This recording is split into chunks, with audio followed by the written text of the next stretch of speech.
الله أكبر الله أكبر الله أكبر الله أكبر أشهد أن لا إله إلا الله أشهد أن لا إله إلا الله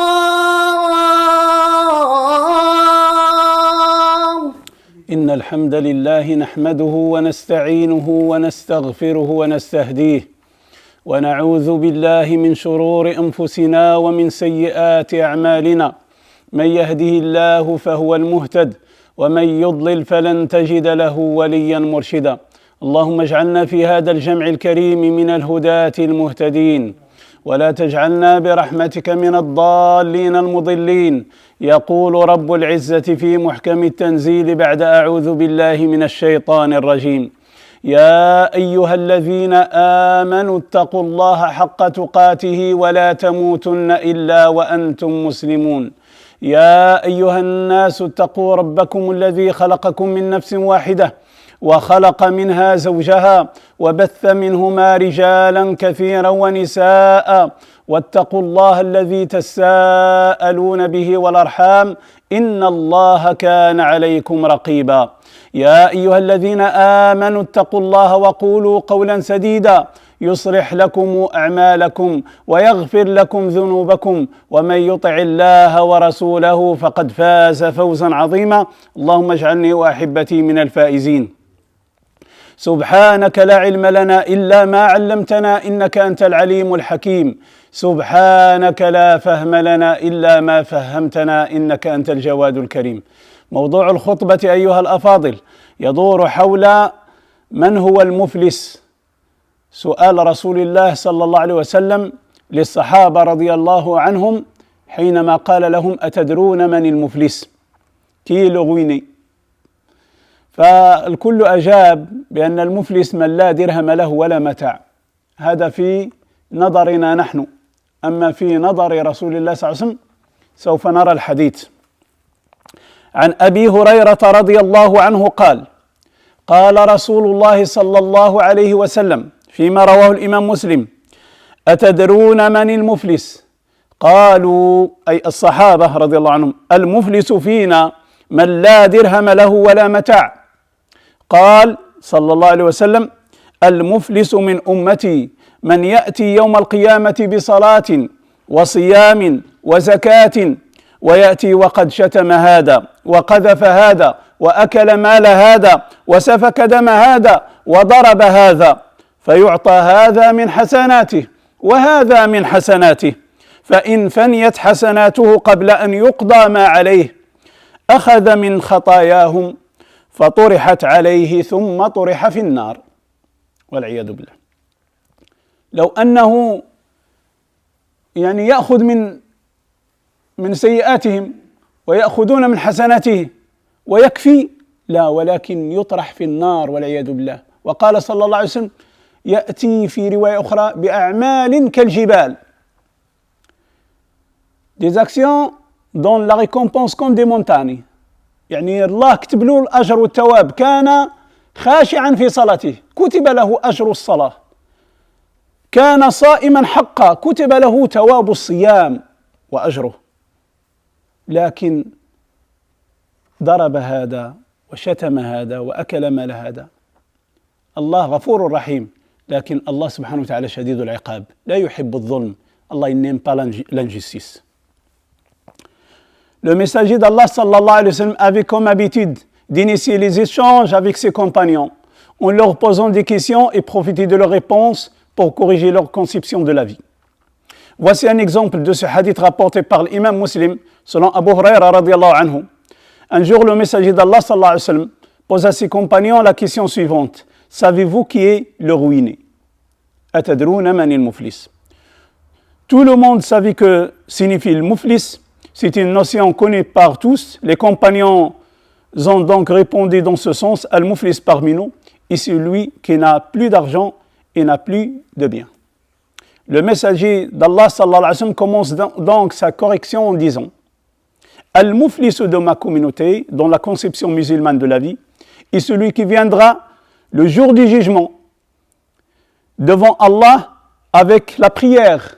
C'est-à-dire, il a prié et Allah subhanahu wa ta'ala, il a donné la récompense. Et Dieu lui donne la récompense de sa prière. Il vient avec la zakat, il s'acquittait de sa zakat. Le jeûne, il jeûnait le mois de Ramadan.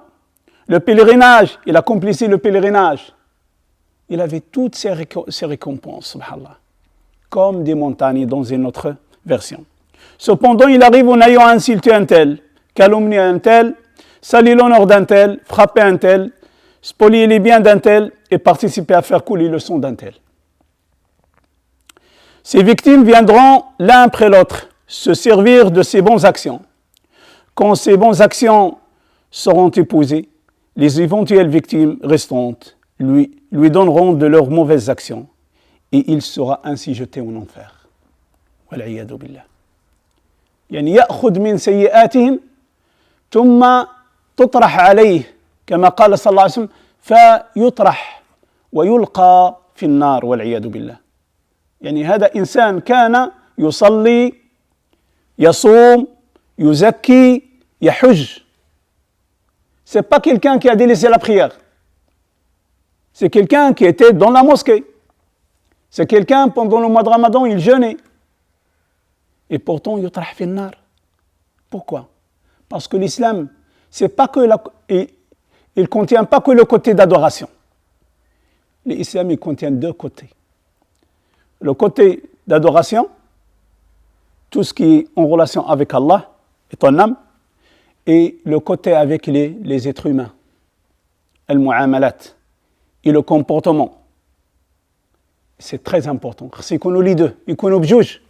ما يمكنش الإنسان غير يصلي ويخرج برا المسجد et en dehors, il fait ce qu'il veut. Il fait ce qu'il veut. Non. C'est pas ça l'islam. Dans la mosquée, il est concentré et dehors de la mosquée, il fait que du bien. من كان يؤمن بالله واليوم الآخر فليقل خيرا أو ليصمت. Même les paroles. لذلك الناس لا يلقون بال كيقول أنا صليت صمت. On vient de faire un bon ramadan, alhamdoulilah. On a passé un bon ramadan. Qu'est-ce qu'il y a après le ramadan? Comme on a vu dans la précédente Jumu'ah. Pour garder, pour ne pas détruire, ما يهدمش العمل, les bonnes actions qu'on a, alhamdoulilah, fait pendant le ramadan, on doit continuer après le ramadan. ففي هذا الحديث الشريف يبين الرسول صلى الله عليه وسلم أن الدين الإسلامي ليس طقوسا تؤدى وإنما هو الامتثال الكامل لأوامر الله تعالى ونواهيه بحيث يظهر هذا الامتثال في سلوك المسلم فيحسن معاملته للناس فالدين المعاملة كما قال النبي صلى الله عليه وسلم. La religion, c'est le bon comportement. كما أن المسلم الحقيقي هو من سلم المسلمون من لسانه ويده. Ça, c'est le vrai croyant, le vrai musulman. خير الناس أنفعهم للناس كما جاء في حديث آخر. أقول قولي هذا وأستغفر الله العظيم لي ولكم فاستغفروه يا فوز المستغفرين.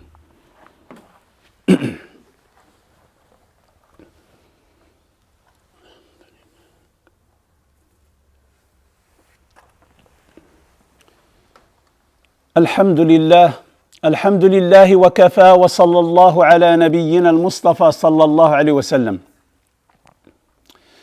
Chers frères et chères sœurs en islam, voici quelques enseignements que ce magnifique hadith nous rapporte. Premièrement, ce hadith nous montre que les obligations religieuses sont un capital. يعني الصلاة والصيام والحج. يعني هذا خزان للحسنات المؤمن غدا يوم القيامة. Que le croyant doit préserver et protéger de la perte et du gaspillage. وخص الإنسان يحافظ على هذا الخزان من الحسنات. ما يكونش فيه واحد ثقب, un trou, qui va perdre ses récompenses. Les actes cultuels sont les droits d'Allah sur nous. Nous avons l'obligation de les respecter et de les soigner. Mais ces actes doivent conduire le musulman à être vigilant aussi sur les droits des humains.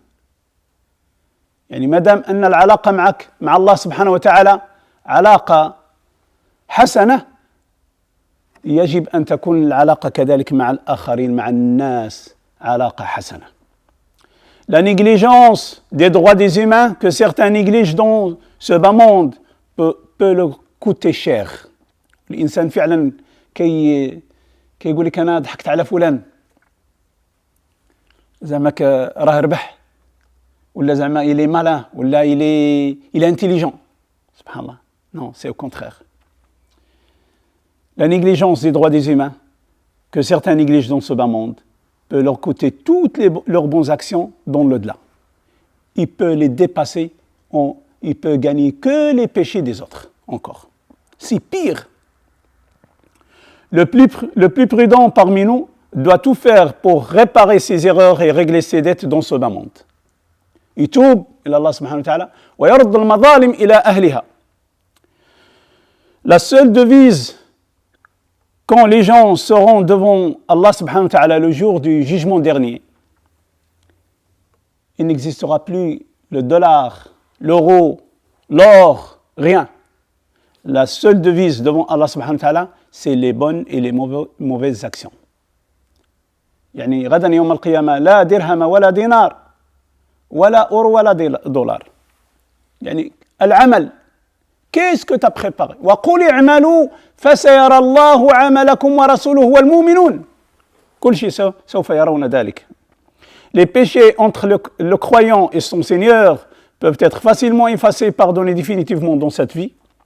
Les péchés qui concernent les humains sont difficilement pardonnables car il s'agit d'injustice qui doit être absolument réparée. لا بد الإنسان يتوب هنا في الدنيا ويرد ويطلب العفو والصفح والمسامحة من الناس ثم من الله سبحانه وتعالى. Allah aime le pardon, mais Allah s'est interdit l'injustice. C'est pour cette raison qu'il a été rapporté que Dieu dirait à l'homme qui aurait pardonné à son frère le jour du jugement dernier, prends ton frère par la main et rentrez tous les deux au paradis. يقول الله سبحانه وتعالى أنه هو أرحم الراحمين.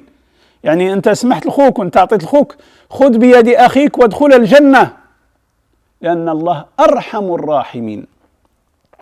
La vie, l'honneur, les biens, la dignité des êtres humains est sacrée. Nous n'avons aucun droit de s'attaquer à ce qui est sacré chez les autres. ما يدخلش الإنسان في شؤون الناس. يعني من حسن إسلام المرء تركه ما لا يعنيه. لكن النصح, le bon conseil, oui, on doit le donner aux frères et sœurs. Inch'Allah, une petite remarque parce que les gens ils parlent et nous appellent pour la réouverture Inch'Allah des mosquées. Inch'Allah, il n'y a pas de date fixe. Mais on est en train d'étudier Inch'Allah la réouverture Inch'Allah de notre mosquée comme les autres associations. Mais on a besoin de respect, on a besoin de bénévolat. Lors de la réouverture des mosquées, Inch'Allah, les fidèles devront obligatoirement porter un masque et de faire leurs ablutions à la maison. Les locaux devront être régulièrement désinfectés et des sens de circulation seront mis en place. Nous avons besoin, Inch'Allah, et nous aurons besoin, parce qu'on va vivre longtemps avec ce virus, nous aurons besoin des bénévoles pour assurer ce dispositif, Inch'Allah. نحتاج إلى المتطوعين. فنسأل الله سبحانه وتعالى أن يسهل علينا فتح المساجد إن شاء الله للمسلمين وأن نطهرها للمؤمنين والمؤمنات. اللهم اغفر ذنوبنا واستر عيوبنا واختم بالصالحات أعمالنا واختم بالسعادة آجالنا.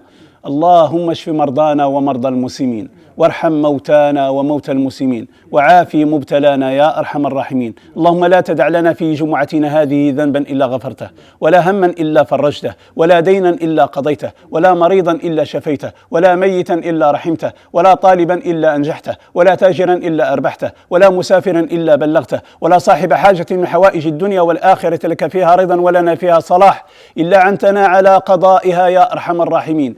ويسرتها بيسرك يا رب العالمين. اللهم اختم بالصالحات أعمالنا واختم بالسعادة آجالنا. اللهم صل وسلم على سيدنا محمد في الأولين والآخرين. سبحان ربك رب العزة عما يصفون وسلام على المرسلين والحمد لله رب العالمين.